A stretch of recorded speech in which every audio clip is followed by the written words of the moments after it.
mbokk yi ñu ngi leen di nuyu di leen di gërëm ci ànd beeg safook télévision Futur Média xibaar yi kon bëccëg gi bokk na ci li ci gën a fës dinañu dem ba Kër Massar foofu ngeen xam ne nag am na fa ñaari doomu baay yoo xam ne ni jot nañu ñàkk seen bakkan démb gannaaw gañ doon as foofee ndoxu taw mu doon lu metti loo xam ne nag dund nañ ko foofee ca Kër Massar waaye ci biir xibaar yi dinañu wax li nga xam ni soxal na nappkat yi bootawoo ci UNAPAS ñoom ñu nemeeku ne ci diiru ayu bés képp diggante Soumbédioune ak kon ca Yaraax am na lu toll ci juróom-ñett nappkat yu ñàkk seen bakkan bokk na ci nee nañ ci lu ko waral ñàkk sécurité ba tax ñuy laaj kilifa yi lu ñeel gilet de sauvetage yi ñu mun kaa jox nappkat yi ba mu mat sëkk. ba tey ci biir xibaar yi ak ca Thiès Pekes foofee askan wa fay yewwoo di nekk ci ay jafe-jafe ndax ñaar fukk ak ñeent dëkk ya nga xam ni ñoo fa nekk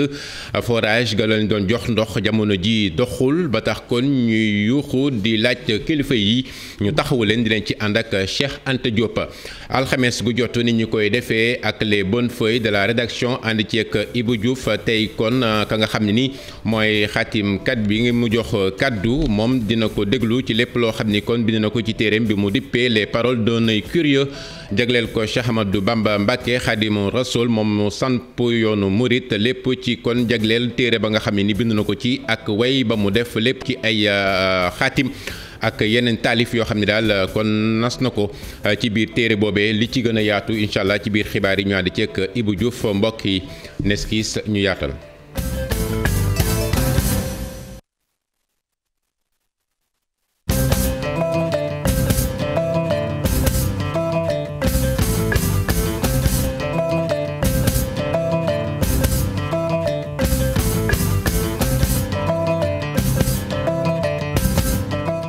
mbokk yi ñu ngi leen di nuyu di leen di gërëm ci ànd beek télévision Futur Média ni ñu leen ko waxee sànq ci bopp xibaar yi dañuy dem ba Kër Massar foofu ngeen xam ne démb nag am na ñaari doomu baay yoo xam ne ñàkk nañu seen bakkan gannaaw ba leen courant kon jàppee foofee ca ndox ma ñu nekkoon ndoxu taw mi fekk na kon ñoo ko doon génnee ca néeg ñu nekkoon ñu ngi ci ligne bi ak ka ngeen xam mooy Moussa Diatta moom waajur gu góor la ci kenn ka nga xam ne ni ñàkk na ci bakkan papa ñu ngi lay nuyu di lay tislu di lay jaal di lay déglu rek nga gën a andi lu yaatu ci ni mbir yi demee. waaw papa ñu ngi lay nuyu yaa ngi ñuy dégg. waaw ñu ngi lay déglu nga wax ñu rek démb naka la mbir yi tëddee ba ñaar ñooñee nga xam ni ñu leen jege loole kenn ki sa doom la ni ñu faatoo. waaw noonu la demee démb daal dama liggéey woon war 11h ñu woo ma cinéma courant bi moo leen maaj c'est-à-dire sama kër moo ñëwoon ñaari néeg yi ñoo amoon ay ndox depuis samedi ñu ngi ko doon ñàkk léegi démb ñu utoon benn machine comme dañ ko doon ñàkkee ak ay siwo léegi démb dañuy demoon am benn machine boo am ne quartier bi presque moom moo leen ñàkk moo leen manqué waaw machine électrique la dañ koy branché ci courant quoi donc buñ tiiree salle bi ba pare ñu dem ci seen néeg foofu la machine bi amee fii kuy machine bi moo amoon fii quoi moo machine bi moo maasoon moo amoon maas moo leen maas ñoom ñaar yëpp. waaw ñu lay masuwu ci tiis bi nga xam ni yéen a ngi koy dund bu weesoo kon ñàkk bi ngeen ñàkk seeni doom ndox mi leen di sonal foofee ca Kër Massar jamono ji ndax mën nañu xam fan ngeen toll ci mbir mi ak bu fekkee kilifa yi am na ñu ngeen ci jot a dégganteel mbala ñu ñëw foofee ca bërëb ba. waaw kilifa yi suñu meer ñoom démb ci ngoon am na benn ndimbal bu ñu dul ci bàyyi démb ci ngoon la fi ñëw meeru Kër Massar quoi. ñoo leen yóbbuwoon fële hôpital bu ñu yëmbal après tey ci suba leen lañuy yóbbu fële pour def ak autopsie ci hôpital kii CTO léegi fu mu ne nii ñoom la ñaar dañu ne ñu ngi ci kawam fii ak 14h bon buñ ko jot buñ leen jotee am ci 14h 17h mën nañ leen rob. waa kay jërëjëf Papa mu nekkoon kon Moussa Diatta doon waajur bu góor ci kenn koo xam ni kon ñàkk na bakkanam démb foofee ca Kër Massar gannaaw ba leen courant kon jàppee ca ndoxu taw ga ñu nekkoon ñaari doomu baay lañu comme ni mu ko waxee sànq ci tiis googe nga xam ni kon ñu ngi koy dund di leen di masuwaat di leen di jaale. ci turu groupe Futurs Médias kon ngeen gis ne ñi loru ci mbënd mi di ci ñàkk seen bakkan fan nii di yokku donte kilifa yi it am na kàddu yu ñu yëkkati woon ci mbooleem matuwaay ak moytu yu ñu war a def dañuy des ci taw mi du ñu sori lool Kër Massar dem ba Malika foofee it ñeneen ñoo xam ni kon jafe-jafe li ñuy dund ak bassin ga nga xam it jot na kon fees ba seen kër ya jamono ji ndox ma jël ko kenn ci ña nga xam ne ay sinistre lañ maanaam loru ci ndox moomee la ñuy teewlu ci micro Abdoulaye Anne. ndox bu ñu sonal te jógewul ci tawu yàlla bi dañ ñu koo teg parce que dañ doon defar fii bassin bi ñuy defar bassin bi ñu defar ko pour verser ñu ndox bi mu tawee première taw ci la ñu ubbi ñetti bassin yoo xam ne dañ ko synchroniser ak canal bi ñu ñëw di ñu ko tuural fii ba mu débordé ba nit ñëpp fi ñu toll nii habitation ñun ñëpp génn nañ ñi génnul dañoo amul fu ñu jëm moo tax génnuñu. ñaata équipe ñoo génn. cent et quelques familles ñoo génn parce que ñu ngi doon wax ay 75 mais chaque jour am ku génn chaque jour am ku génn. léegi boo wax léegi lan ngeen di dund ak mbir bi. coono bu metti parce que mënuñu génn mënuñu dem marché mënuñu dem boutique mënuñu dem fenn jaan yi moo ngi fi di tëb barki démb rey nañ benn yeew la ñu rey fii ci yoonu école bi fi ngeen jaar di ñëw yeew bu mag sax te yeew bu mi ngi fii ci biir dex bi jaan yi dañuy génn nii ñu leen di gis. loolu la ñuy dund fi ñu toll nii moom sonn nañ moom bu dee dëgg-dëgg lu ñu bëgg mooy état bi yëg ñu Macky Sall la ñuy waxal parce que ñun suñu maire xamoon na ni lii dinañu daal préfet xamoon na ni lii dinañu daal parce que bi ñu demee bureau loolu la ñu wax nee na bi mu ñëwee xool bassin bi newoon na bu tawee ndox mi dina déborder te ni ma ko waxee noonu la amee dafa taw première taw mu déborder ñun lii mosuñu ko am pendant des années ñoo ngi fi débordement bi mosu fi am. dañ leen abal kër ñenn ñi dañuy loolu ci école yi. am na ñoo xam ne dañ leen abal kër kenn du dëkk ci école dañ leen loué ñi am astur dañ leen loué ñi amul fu ñu jëm ñu ngi seen biir kër toog ak seen i doom. léegi ak yéen tey bu fekkee ni ñëwuñu wàllu si leen la ngeen fas yéene def. xanaa li ñu defoon keroog parce que keroog tamit li ñu defoon mooy dañoo demoon pour tëji canal bi ñu jàpp ci suñuy doom yóbbu leen keroog police la ñu yendu longueur de journée benn kër toggul añ ñun ñëpp fa la ñu yendu ba ay 21h lañ koy doog a bàyyi te dañ koy répété waat duñu bàyyi parce que mënuñu dëkk ak ndox ak ay jaan mënul nekk. ngoog ak jafe-jafe ñooñu dëkk foofee ca Malika kon di joytu dellusiwaat ci tiis bi ca Saint-Louis ca Podor ak suuxu gaal ga nga xam ni kon am na ca fleuve bu Sénégal juróom benn nit nag kon ñoo des ca ndox ga mu am kenn ku ci ñàkk bakkanam ci mujjantel gi yeneen i juróomi sax ñu jot leen kon wàllu Ousseynou Diop lañ ciy teewlu. gaal gi nga xamante ni dafa suux mi ngi suux ci dëkk bi ñu duppee Niagorgo moom nag mi ngi nekk ci Doué ñi nga xamante ne ñoo ci nekkoon juróom-benn nit lañ ñeent ñoom courant d'eau bi nga xamante ni jamono jile dafa am foofee moo leen sauvé kenn ka ci des la ngaamu ci gaal gi ba ñi nga xamante ni ñooy sapeur pompier daal di mujj ñëw daal di koy sauvé waaye kenn ka moom ci boppam dañu jàpp ñi dafa faatu ci biir ndox mi moom nag mi ngi woyoo ci turu Bassirou Ndiaye moom magistrat la woon boo xamante ni ñëpp ràññe woon nañ ko jamono ji nag dafa ñëwoon ci dëkk bi àndoon ak ñenn ci ñi nga xamante ni ay famille lañ ngir nag dem ci dëkk bi di Doué di fa présenter seen ay condoléances ci yoon bi la jéye bu ni mel mujj am jéye bi nag li tax mu am bokk na ci ndox mu bare mi nga xamante ni jamono jile nemmeeku nañ ko ci fleuve bu Sénégal kilifa yi nga xamante ni dañu nekk ci Podor bi ñu déggee xibaar bi si lañu jël seen bépp matukaay dem ci dëkk ba ngir nag massawu ñi nga xamante ni ñoom la seen wayjur daal di loru ci mbir mi jamono ji ba léegi ñu ngi wër kooru Bassirou Ndiaye waaye kenn gisagu ko. Ousseynou Diop UNAPAS doon ab kuréel goo xam ne nag ay nappkat ñoo ci bootu ñoom la ñu bëgg mooy kon kilifa yi ngànk lii di napp gi ñu gën leen taxawu ndax ci diiru ay bés képp nee nañ daal diggante Soumbédioune ak Yaraax lu toll ci juróom-ñett ci ay nappkat ñàkk nañ seen bakkan ñàkk sécurité ba am kon tax ba ñu bëgg ñu jox leen lépp lu ñeel fonds des calamités waaye it mbirum gilet de sauvetage yi ñu gën kaa yaxanal ba kon nappkat yëpp mun cee jot ñoom nag ñu yëkkati woon seen kàddu yi ba ñuy dox di dem di joxe seen jàll njaboot yi nga xam ni ñoom la seen doom des ci biir géej bi El Hadj Ndiogou Diop di vice président bu UNAPAS àdduna ci micro Abdoulaye Anne. gisuñu benn gilet boo xam ne rek mën nañ ko sol réew mi dafa amul gilet te ñoom dañu war démerger ji ay gilet xam nga indi ko si réew mi yombal ko mooli mën ko jël. gilet yi bari na dëkk yoo xamante nii tey mën na fa jóge Mauritanie gii nu wër nii rek li fa am si gilet kenn mën la wax na mu toll appareil satellitaire yi nag dafa méngoo ak jamono te dafa mën régler problème mu réer définitivement gaal gi nga xamante nii tey réer na yëpp 15 personnes test yi ñu ko indi woon fii 3 ans si gannaaw gaal googu joxoon nañ ko mu nappeek moom ba Guinée te seen waa kër noonu ko doon woo di ko jot mu leen di jot kon appareil yooyu bu nu ko amoon mën naa ne problème réer day daa dee jeex mais ba léegi nii nag état bi mënul valider lu mel noonu loolu nag ñun jaaxal nañu nan lu ko valider moo li jënd ko ñoom bu nu bëggul suñu bakkan ñun bëgg nañ suñu bakkan nuy wax nag ni monsieur Macky Sall sa politique si secteur de la pêche nga xoolaat ko. wax ci mbirum ndox doxantu ba Pekes foofee ca département bu Tivaouane ñaar fukk ak ñeent dëkk ya ca nekk gis ne kon forage képp ga fa nekk ci diggante Ñaaxeen Pekes Médina Dakhar doyatul ba tax ñu bëgg daal ñu gën leen a taxawu rawatina cherté ga ñu nemmeeku ci facture ndox yi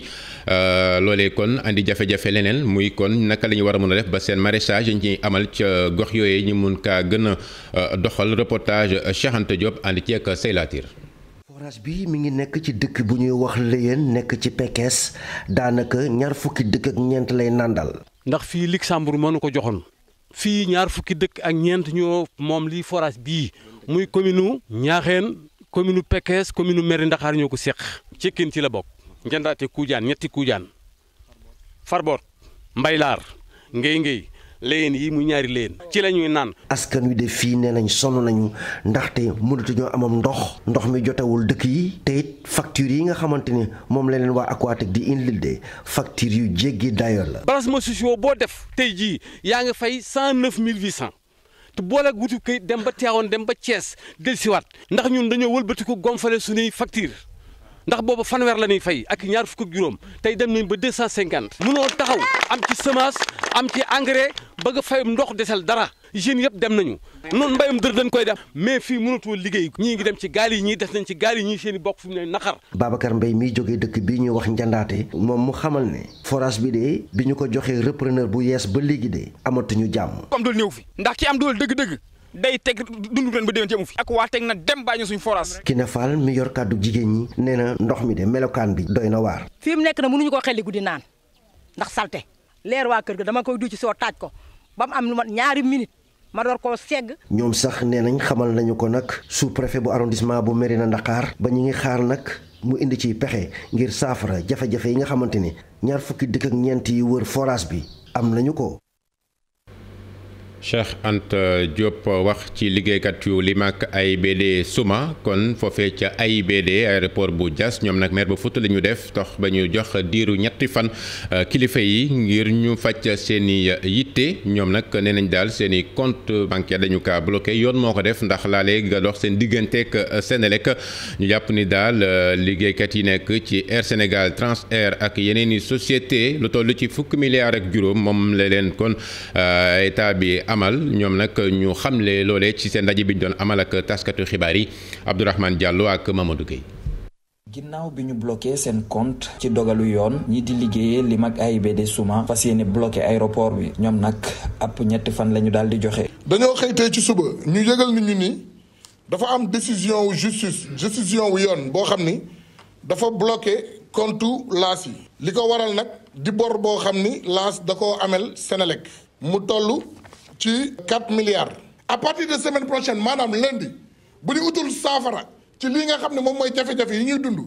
danañ fexe ba aéroport bi avion dootul yëg avion dootul wàcc. ñu bëggoon fàttali tuuti li nga xam ne moom moo waral bor bi. mbas mi di Covid 19. jaar fi taxoon état du Sénégal jëloon ay décision tëjoon aéroport bi daanaka ñaari at jàpp ñetti at. yoo xam ni laas amul woon dara. koppar boo xam ne daan na dugg ci ay gafagam. liggéeykat yooyu di xamle ni dëgg la sax ameel nañu waa Senelec xaalis waaye ñoom it seen société boobu am na ay sociétés yi nga xam ne nguur gee nekk seeni ginnaaw ameel leen xaalis te bu ñu xaymaa koppar yooyu ëpp na fukk ak juróomi milliards. Air Sénégal di compagnie bi nga xam ni moom moo géré presque 40% ci trafic bi ameel laas loo xam ni toll na ci 9 milliards 800 millions. bu weesoo Air Sénégal waa COPIS pour ñi xamul COPIS ñu leeral rek ni COPIS mooy global communication Sénécartour Secubac ak Infinity di ay prestataires yoo xam ne ñu ngi ci aéroport bi di liggéey di am ay koppar te nanguwuñoo fay laas ak transfert tamit yoral nañ 1,5 milliard. ñoom sax ñuy xamle ni seen société bi porté na plainte ñi nga xam ne ñoom ñoo leen ameel xaalis ba yoon jox leen dëgg waaye ba jamono ji nii amul dara li nga xam ne topp na ci mu doon mbir mi nga xam ni société bii nga xam ne moom moo yor wàllum exploitation bi ci AIBD di ko ñaawlu. jërëjëf Abdourahmane Diallo ne ci wàccaayu màggalu Touba dem ci jàmm ñibbisi ci jàmm ba benn jéeya du am ci kaw tali gi loolee la ñëpp bëgg waaye rawatina ca Diourbel foofee nga xamit nemeeku nañ ne daal ci jamono yi màggal accident yi dinañuy bari ci kaw tali bi tax ba ka ngànk agence nationale sécurité routière di Cheikh Oumar Gueye doxantu woon fa lépp ngir kon sensibiliser chauffeur si ak mbooleem ña nga xam ni kon dinañu tegu ci kaw tali bi moom nag yëkkati ay kàddu xam ne liggéey bi ñuy amal ngir daal ñu jóge ci màggal bi ba benn accident du ci am kenn du ci ñàkk bakkanam Babacar Diouf ak Ndongo Ndiaye. diwaan bi dañ ko ràññee ci accident yu bari yi nga xam ne ñu ngi fiy xew wante li ko gën a feeñal mooy accident yi nga xam ne dañ fiy am te di faat bakkan. Diourbel mu ko tombeek nag weyu màggal te Diourbel dafa am solo ci xeex bi. parce que booy xool accident mortel yi boo jëlee téeméer bu ne xëy na juróom benn fukk yi mi ngi nekk ci national 1 bi si corridor Dakar Bamako bi jaaraale Diourbel jëm Touba. sensibilisation bi nag dañ koy toftaleeg ay lim yoo xam ne nii dañ koy jëlee ci li nga xam ne mooy accident yi am ci Sénégal agence nationale de la sécurité routière ne dina ci xar tànku tuwee. On va travailler en étroite collaboration avec le commandement territorial qui va désormais centraliser les statistiques d'accidents de leur région qu'il transfère officiellement à la NASER. Nous travaillons sur une application avec donc un interphasage avec les différents services pour avoir en temps réel donc le renseignement donc de la base donnée des accidents. accident yooyu nag mën nañoo wàññeeku ci jamono yi ñu jëm ndaxte code de la route bu bees bi ñu tëgg am na sanction yoo xam ne ni yu diis la yu ñu teg ci ñi nga xam ne ñooy dawal oto. ñu daan si poche nit ki daan yu am solo waaye daan ci wàllum kaso ku nga xam ni dawal na oto maanaam te amul permis de conduire maanaam kooku délit la ku nga xam ne yaa ngi def activité ba nga xam ne du sa activité transport te waroo ko def kooku tamit délit la sanction yi dana dem 5 ans 2 ans ba 5 ans de prison ferme dem amande yi dañ dem ba 5 millions. Màggalu Touba ay bés rek a ci des agence nationale pour la sécurité routière di wër réew mi di sensibiliser askan bi pour ñu mën a dem ca Touba te kenn du ci ñàkk bakkanam ci. ñii ñoom ñu ngi wane seen xarañ ci liggéey gi ñuy amal rawatina ci jamonoy waajtaayu màggal bi muy dàll ya ñuy defar fale ca kon Médina muy wudi ya fa nekk ay dàll orthopédique la ñu génnee doon lu yees lépp nag ak 18 safar bi kon baaxee ko ña nga xam ni kon ñooy nit ñooy jóg ñëw di jënd si rawatina ñooy dem ca dëkku tedd googee di Touba Moussa Mané ak Aliou Diagne doxantu nañ fa. saa su màggal jubsee daanaka activités yi dañuy bari lool ci marché yi ca Médina Sira Sandal moom di yëngu ci defarum dàll ab mbaxana ci lay jëlee daal di defar dàllam yooyu. bu gisee ne safar gi war nañ mën a créer loo xam ne murit yi lañ ko bëgg bon ci lañ xalaatee ne kon war nañ mën a jël créer loo xam ne ci lañ xalaatee ne mbaxana bii kat war nañ ko mën a def dàll nga xam ne day méngoo ak màggal bañ ko xalaatee tamit ba publier ko wax dëgg yàlla gis nañu murit yi bëgg nañ ko te am nañ ci ay commandes yoo xam ne nit ñi sopp nañ ko daal. léegi da daan di jugee bitim réew léegi ñu xam ne lépp léegi mën nañ koo defaree fii quoi loolu moo tax ñu koy créer. ci jamono 18 safar bi ñu nekk nag modèle bi neex lool ñii di clients yi. murit ak laafa dafa yàgg daal léegi bañ gisee ne laafa gi bokk na ci ñoom ak màggal gi da koy génnee après. ci lañ amee ay commande ay laafa ay orthopédique ak ay dàll chaussure der aussi. clients yi ñan ay Sénégal Sénégal fii am nañ aussi sous-région bi am nañ ay revendeurs comme Mali Gabon Cameroun fan yii rek amoon nañ ay commandes yu bëri yu ñu defaroon pour mu waroon dem Cameroun. Europe aussi moodu yi surtout modèles yi gis nañ ne ñoom bëgg nañ ci commandé nañ ci yu bëri wax dëgg yàlla suñu dàll yi mu ngi dem fu bëri daal si àdduna bi. liggéey bi doon loo xam ne ni ci xam-xam la tegu. moo waral ba jamono jii ngir mën a bégal clients yi faaw ñu jël seen temps. non yombul moom.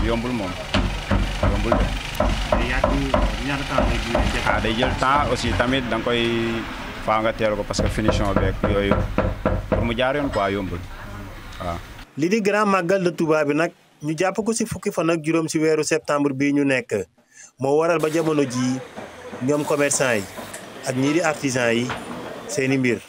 mu ngi dox lool. Moussa Mané gërëm ko moom it ci liggéey boobee ak Alioune Diagne ñu dem ba bët sàllumu réew mi foofee nag ca institut de technologie alimentaire di ITA di gunge ña nga xam ni ñoom seen liggéey jëm na rek ci transformer lépp loo xam ne ni bàyyeekoo na ca mbay ma ñi amal foofee ab lël ci juróom benn fan la ñu amal lépp nag ngir gunge leen seen transformation yi di ay produits ñu mun kaa defar ci ni mu gën a baaxee xanal ko ba weesu Sénégal ngir mun kaa jaay kon feneen ci bitim réew dañ ciy teewlu Lamine Ba ak Lamine Mandia. unité yëngatu ci wàllu transformation bëri nañ fii ci Casamance waaye li ñu nemmeeku mooy amee nañu ay jafe-jafe jëm ci wàllu qualité bi cet gi ba sax li nga xam nag moo di marketing bi maanaam étiquette yi. projet de valorisation des eaux pour la chaîne de valeur jublu na ci jàppale leen ci fànn boobee la amal juróom-benn fan yi nga xam nag moo ngi ci doon tàggat ñi nga xam ne ñoo fi toogal unité de transformation yooyu lee xarañ bi nag ñoo ngi ko dénk ñi nga xam nag ñoo di waa ITA di institut de technologie alimentaire. dañ ci indi ñi nga xam ne ñooy unité de transformation yi yëngatu nekk fii si Ziguinchor nekk si Kolda nekk si Sédhiou dañ leen fi indi tey gu ñu jàppale leen seet naka la ñuy yokk seen xam-xam si lépp jëm si wàllu transformation boo ko déggee mooy lépp jëm si wàllu coppite muy ceeb bi produit maraîcher yi produit maraîcher boo ko déggee mën na nekk itam lépp jëm si wàllu carotte bi nekk jëm si wàllu soble et cetera mën tam jëm sax si wàllu tam si mango yi am ñoo xam ne mën nañ ko soppi di ko def jus maanaam loolu lépp li si jëm si wàllu sax dugub bi en fait dañ leen di jàppale tey yokk seen xam-xam si lépp jëm si wàllu naka la ñuy def ba boo transformé am ko si wàllu qualité am ko si wàllu hygiène at bu weesoo foofu tam jëm si wàllu nekk ngay jaayee. unité de transformation yi nga xam nag ñoom la ñu tànn ngir ñu jàppale leen tàggat nañ leen ba pare ci diiru juróom-benni fan projet bi leen di jàppale fas naa yéene gën a jublu ci li nga xam nag moo di étiquetage bi ba ci emballage bi ngir yokk li nga xam nag moo di compétitivité entreprise yi. gannaaw ba ñu demee ba xam jafe-jafe ñu xool aussi lan la ñuy proposer comme solution pour saafara jafe-jafe yooyu bi ñu defee suñu activité diagnostic mu feeñ ci diagnostic bi ne bokk na ci jafe-jafe yi nga xam ne moom la unité yi am mooy jafe-jafe qualité produit. parce que tey il faut ñu wax ko dañoo nekk ci dëkk boo xam ne adduna sax laay wax boo xam ne consommateur bi dafa gën a am xam-xam gën a am xarañteef booy lépp lu muy lekk wala mu war a lekk da koy seetlu bu baax bu melul na nga xam ne moom la bëgg bu boobaa pratiquement du ko jël. ñu ne nag kon bu ñu bëggee waajal suñu unité de transformation ñoom ñu mën a jaay il va falloir que ñu xamal leen booy ambale lan mooy norme yi nga war a respecter mais également booy defar sa produit yan norme de qualité moom la war a respecter. ci li jëm ci wàllu jàppale unité de transformation yooyu ba léegi ITA nee na fas naa yéene tàggat ay ndaw yi nga xam ne daf leen di bàyyi juróom-benni weer ñuy jàppale unité de transformation yooyu ngir woon leen nan la ñuy amalee liggéey bi li ko dooree ci wutum matière première bi ba ci li nga xam ne moo di transformation bi ngir entreprise yooyu ñu gën a xarañ rawatina ci wàllu compétitivité. wax ci mbirum politique ak kon ñaawlu ba nga xam ni Bougane Gueye Dany defoon na ko ne kon UCAD daal di Université Cheikh Anta Diop foofee jot na joxe lu toll ci 9000 mètres carrés ak promoteur immobilier waaye loolee tax na ba kii di Bougane Gueye Dany ca Mbour mu am ñenn ñu faroon ci moom jóge ca dem ca parti ga nekk ci nguur gi kon di APR directeur général bu COUD kon am taxawaay gu mu am gannaaw ci kàddu yooyu nga xam ni kon Bougane Gueye Dany yëkkati woon na ko Pape Ndiaga Sow moom mooy coordonnateur gëm sa bopp ca Mbour di ci andi ci leerale ak micro Abdourahmane Diallo ak Mamadou Gueye. da nga xam fi nga jëm kooku nga fay fekk. loxoom am na fa mu jotee te foofu loxoom jotee dina la ko jottali nga jottali ko say jigéen ak say xale yu góor kon damay dem foofa. loolu tey moo ñu fi dajale ba ñu nangoo ànd ak le DG Maguette Sène mu nekk nit koo xamante ne lu mu la wax da koy def mu nekk nit koo xamante ne nii bu fekkoon maire Sénégal yëpp noonu lañ mel kon tey kenn du jooy dara parce que il est le meilleur leader yu bëri ñu ngi ci Mbour bokk ci Benno Bokk Yaakaar mais boo naree dem ci ñoom di nga raam ba tas. mais koo xamante ne nekkoo ministre nekkoo dara ku fëgg sa buntu nga ubbil ko mais ñun bu ñuy dem bay àndal ki nga xamante ni dafa jël ay xale dëkk bi dugal leen formation hôtel ubbi bu jël leen dugal leen foofu mais ñun kooku la ñuy wër. te war na leer ñi ñëpp élection yi passé bu du woon Maguette Sène kon foog naa département Mbour nekkoon ci Yewwi Askan Wi. nit nag booy ànd ak nit da ngay ànd ko am couleur bu fekkee da ngay ànd ak nit nag. élection jeex nga ne ko woowal say militant nga saafoonteeg ñoom balu leen ak mun na la léegi man bu ma leen woowee remercier leen man kan moo may remercier man kooku dootul nekkati sama leader kooku du moom moo may jiiteeti ci Sénégal. tey ici devant tout le monde je m'engage ñi ngi rangé wu ci derrière le maire Maguette Sène dans la coalition Benno Bokk Yaakaar ci partem bu mu nekk APR. mu nga ko ñu wax ci kon suñu rubrique bi ñuy amal alxames gu jot di les bonnes feuilles de la rédaction di ci ànd ak Ibou Diouf mu ñëw ci téere ga ngeen xam ni kon Bamba Mbaye bind na ko tuddee ko les paroles d'un œil curieux jagleel ko kon Cheikh Ahmadou Bamba Mbacké Khadim Rassoul ci biir téere bi am kon ay taalif yoo xam ni def na ko jagleel ko di ko màggal waaye di dellu ci jaar-jaar gu am solo ga nga xam ni nii amal na ko Ibou Diouf lañ ci àndal ak Pape Sangone Mbaye. moom mi moo xaatim bi le téere moom Bamba Mbaye ne dafa sukkandiku ci ni nga xamante ne noonu la ñuy jëfee tugal ci wàllu taalif li ñuy faral di gis fii ngir mën a bind téere bi muy duppee les paroles d'un œil curieux. day mel ni bët boo xam ne dañ koo jox def ko nit muy wax ji nag ñaari pàcc la pàcc bi ci njëkk mooy ñun dañoo nekk di dund ci jamono moo xam moom lañ tuddee espace temporel ñu am li ñuy dund di am moo xam ci politique ci ñi ñuy jëfandikoo ak lu mu mën a doon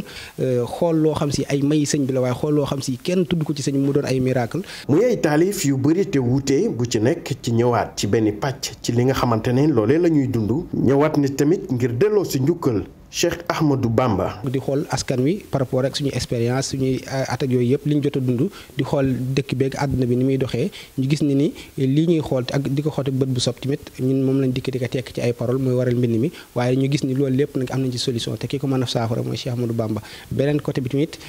du bët bi daa jàpp àdduna rek di xool waaye di xool àllaaxira waaye tamit di xool jëmmi sëñ bi. moom bindkat bi nee na nag ñëwaat na ci ay bindkat yu mag yoo xamante ne jot nañ fi jaar rawatina ci lii di wolofal. li tax ma taamu ci poésie moom mooy poésie dafa nekk ab jumtukaay boo xam si médium lañ koy waxee loo xam ne dafa neex a jàllale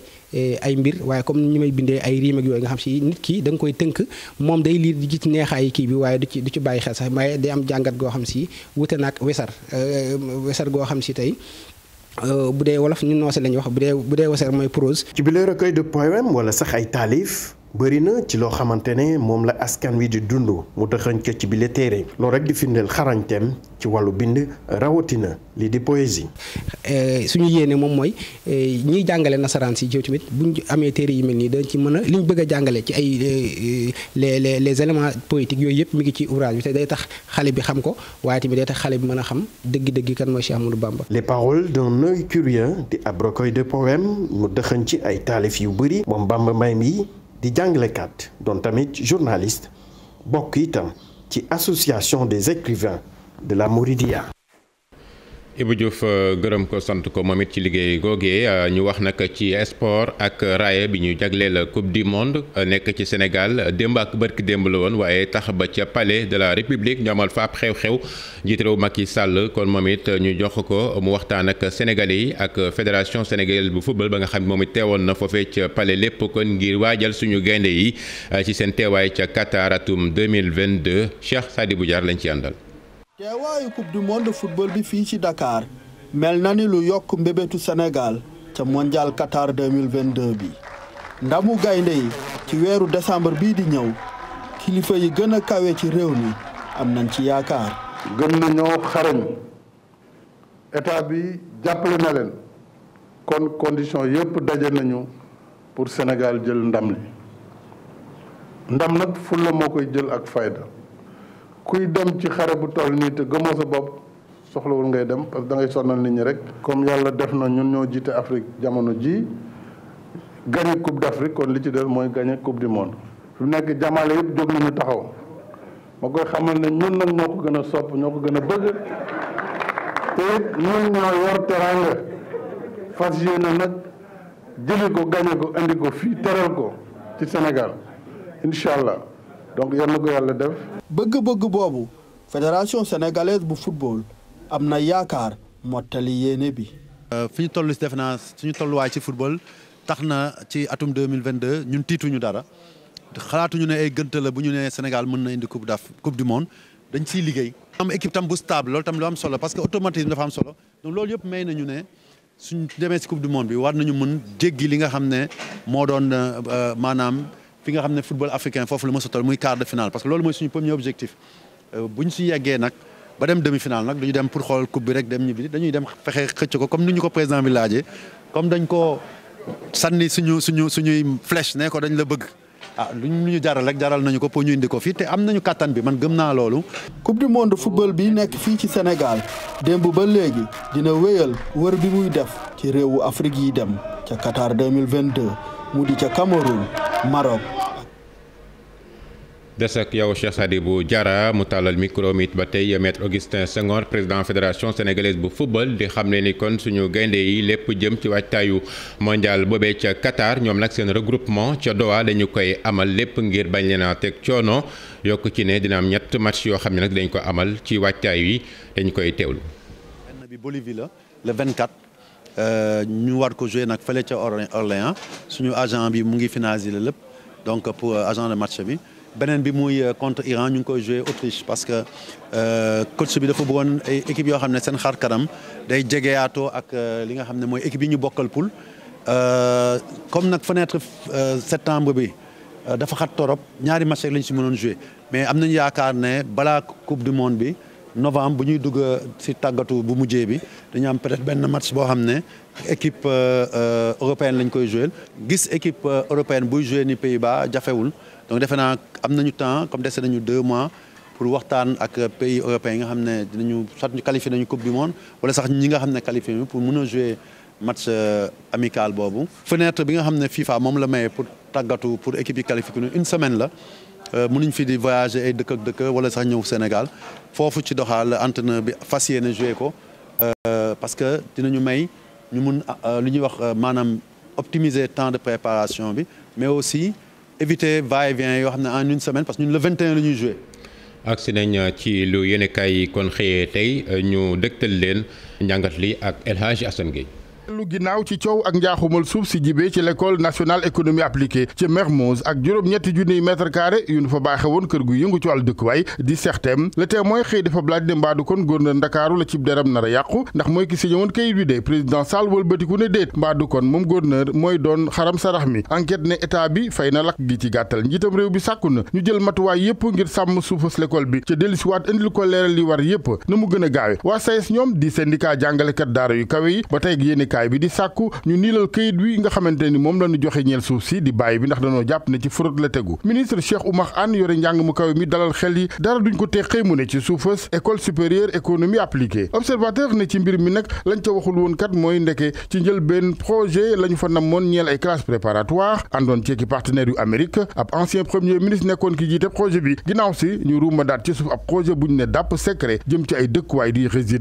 diplomatique Direct News moom la ko yéem jaaxal ko mooy nan lañu mën a joxe suuf toll ci juróom-ñetti junniy mètre carré yu tegal juróom-benni téeméer ca président yëgul tinul waa ANACIM ñoom di agence météorologique ak wàllu aviation civile Sénégal la nu bëgg mooy di xam ak a teel a yëg lu jëm ci wàllu jaww ji ña ngay sàkku yokkuteem seeni jumtukaay ci source a Jabel Ndiaye chef service climatologie ci ANACIM di sàkku ci état bi kon ñu jox leen ni matuwaay ci mel ni radar boo xamante ni dinañ gën a mën a saytu jaww ji di gën a mën a xam gox yi ban la ci ndox yi waddam déet ak it ban kàttan lay ñëwee bu ko defee ñu mën a fagaru ci jéyi yokkuteem jumtukaay munta ñàkk nag mu ne ndax àddina fu mu tolloog changement climatique yi di coppiteeg jaww ji nu fi dund saa su ne libération ne ndox yi kay xéewal a gi ci waaye awtiis ca quartier Darou Salam 1 ca Buun ñaar ñu fa faatu Sadia Diatta fanweeri at ak juróom-benn la amoon Noa Diatta fanweeri at ak benn ñoom ñaar ñëpp faatu ci saa si ginnaaw courant bu leen maas dañ doon fexe pompe ndox yi seen néeg akub moto pompe tribune ne ci benn bis ñetti bakkan yu rot ñaar ca yëmbal ca kunu nit naka noonu kuñ fa naan duudu ndoy ci lu yees fukki fan juróom-ñaari bakkan yu rot bés bi le jour moom wax ci musiba gu yoot waa Ngunjaan ak juróom-benn fukk ak juróom-benn camion ñu def nitrate d'ammonium ay tonni danger la ko yéenekaay bi tuddee wata yooyu ak seen moñaak def nañ fa reportage ca dëkk ba ak njaaxlem waa dëkk ba ci yéenekaay bi docteur Bédié Mbaw xam-xamam màcc ci wàllu chimie organique ne danger bi kay mu ngi dépendre rek ci anam yi nga xamante ni moom la ñuy dencee ko stocké boobu moñaak waa AIBD ñoom borab ñeenti milliards a waral Senelec këru courant gi daal di bloqué seeni compte ci wàllu banque yi le quotidien mënu ko yëgal yéenekaay bi ne liggéeykat yi AIBD ñoom it ñu ngay arto téye laa fi avion ya maanaam ci gàttal gaare yëpp avion nag mënul ñàkk bu nu bëggee jëli coupe bi ca Qatar en tout cas jël gi le président Sall bëgg ginnaaw bi nu jëlee coupe d'Afrique nataalam moom njiitu réew mi ci yéenekaay bi di Les Échos muy foon coupe ba coupe du monde yéenekaay bi ne président ngay labat coupe bi nag ca naan ko ñun Sénégal ñoo la gën a nopp gaay de ñoo la gën a bëgg ca ñooy réewu teranga bi ca it daanu def sunu kem kàttan xeex ba sës ngir nga ñëw gaynde football yi président Sall ci Le Soleil di leen xamal ni nanu ko daa defee rek daañu wéy di ne seeni wet Augustin Senghor ba tey ci yéenekaay bi moom président fédération football bu Sénégal di ciy wax ne dogu nañu ngir yegg ba demi-finale. David Trezeguet jëloon coupe du monde 1998 ak équipe bu France ba tey ak Le Soleil moom la mu xamle mooy équipe daal boo xasee yegg fenn fi la des rek mooy ngay yokk liggéey bi di gënal sa taxawaay. équipe nationale ak waajal gi nag ñel dowaar ak gaynde yi footballul ci seeni club El Hadj Ousseynou Diouf séq na ci waxtaan wu yaatu ak observateur aslëf ci politique ak waxtaan wu yaatu dox diggante Direct News ak Las Badiane président mouvement jëm kanam bokk ci coalition Benno Bokk Yaakaar mu nga ca naan président kuy dund ci ngëneelam dangaa war a def sa kem kàttan ba mérito kóoluteem responsable Benno Bokk Yaakaar yu bari mu ne danoo daw seeni base opposition bi Las Badiane jàppee leen ne fa nuy exceller gën faa xereñee mooy ci wàllu manipulation.